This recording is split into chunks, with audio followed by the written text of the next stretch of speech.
ನಮಸ್ಕಾರ ಎಲ್ರಿಗೂ. ಇವತ್ತು ನಾನು ನಂಜನಗೂಡಲ್ಲಿ ನಂಜುಂಡೇಶ್ವರ ರಥೋತ್ಸವ ಇರೋದ್ರಿಂದ ಮನೆಯಲ್ಲಿ ಪೂಜೆಗೆ ಅಂತ ಪ್ರಸಾದಕ್ಕೆ ಬೆಲ್ಲನ ಮಾಡ್ಕೊಂಡಿದ್ದೀನಿ. ಈ ರೀತಿ ಬೆಲ್ಲನ ತುಂಬ ರುಚಿಯಾಗಿ ತುಂಬ ಈಸಿಯಾಗಿ ಯಾವ ರೀತಿ ಮಾಡೋದು ಅಂತ ನಾನಿವತ್ತು ತೋರಿಸ್ತಾ ಇದ್ದೀನಿ. ಹೊಸ್ದಾಗಿ ನಮ್ಮ ವಿಡಿಯೋನ ನೋಡ್ತಾ ಇದ್ದರೆ ದಯವಿಟ್ಟು ನಮ್ಮ ಯೂಟ್ಯೂಬ್ ಚಾನಲ್ನ ಸಬ್ಸ್ಕ್ರೈಬ್ ಆಗಿ, ಲೈಕ್ ಮಾಡಿ, ಶೇರ್ ಮಾಡಿ, ದಯವಿಟ್ಟು ನಮಗೆ ಸಪೋರ್ಟ್ ಮಾಡಿ ಅಂತ ಹೇಳ್ತಾ ಇವಾಗ ಬೆಲ್ಲನ ಯಾವ ರೀತಿ ಮಾಡೋದು ಅಂತ ನೋಡ್ಕೊಂಡು ಬರೋಣ ಬನ್ನಿ.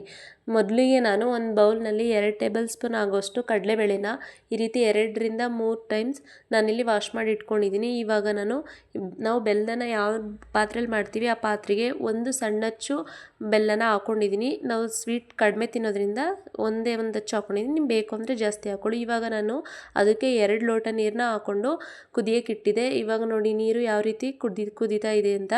ಬೆಲ್ಲ ನೀಟಾಗಿ ಕರಗೋವರೆಗೂ ನೀರನ್ನ ಚೆನ್ನಾಗಿ ಕುದಿಯೋಕ್ಕೆ ಬಿಡೋಣ. ನೀರು ಈ ಥರ ಕುದೀತಾ ಇರಬೇಕಾದ್ರೇ ಬೆಲ್ಲನೂ ಕರಗ್ತಾ ಇದೆ. ಇವಾಗ ಅದಕ್ಕೆ ನಾವು ಆವಾಗಲೇ ವಾಶ್ ಮಾಡಿ ಇಟ್ಕೊಂಡಿದ್ದಂಥ ಕಡಲೆಬೇಳೆನ ಹಾಕ್ಕೊಂಡಿದ್ದೀನಿ. ಇವಾಗ ಇವೆರಡು ಚೆನ್ನಾಗಿ ಒಂದು 5 ನಿಮಿಷ ಕುದಿಯೋಕ್ಕೂ ಬಿಡಿ. ಇದೆಲ್ಲ ನೀಟಾಗಿ ಕುದಿದ್ಮೇಲೆ ಇವಾಗ ನಾನು 2 ಲೋಟ ನೀರು ಹಾಕ್ಕೊಂಡಿದ್ದೆ ಅಲ್ವಾ ಇವಾಗ ಇದಕ್ಕೆ 1 ಲೋಟ ಅಕ್ಕಿನ ತೊಗೊಂಡು ಇವಾಗ ಒಂದು 2 ರಿಂದ 3 ಸಲ ಅಕ್ಕಿನೆಲ್ಲ ಚೆನ್ನಾಗಿ ವಾಶ್ ಮಾಡಿ ಇಟ್ಕೊಂಡು ಇವಾಗ ಬೆಲ್ಲ ಎಲ್ಲ ಚೆನ್ನಾಗಿ ಕರಗಿದೆ ಅಲ್ವಾ, ಅದರೊಳಗಡೆ ಸೇರಿಸಿದ್ದೀನಿ. ನೋಡಿ,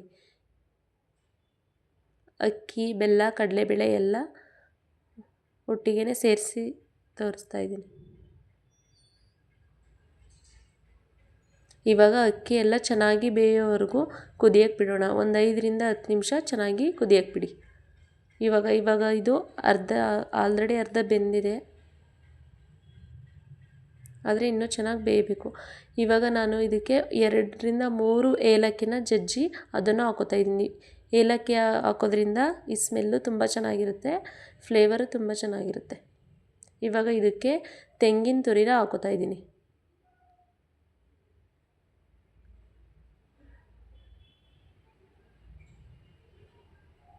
ಅಕ್ಕಿ ಅರ್ಧ ಬೆಂದ ಮೇಲೆ ಇದಕ್ಕೆ ಏಲಕ್ಕಿ ಮತ್ತು ತೆಂಗಿನ ತುರಿನ ಹಾಕೋಬೇಕು.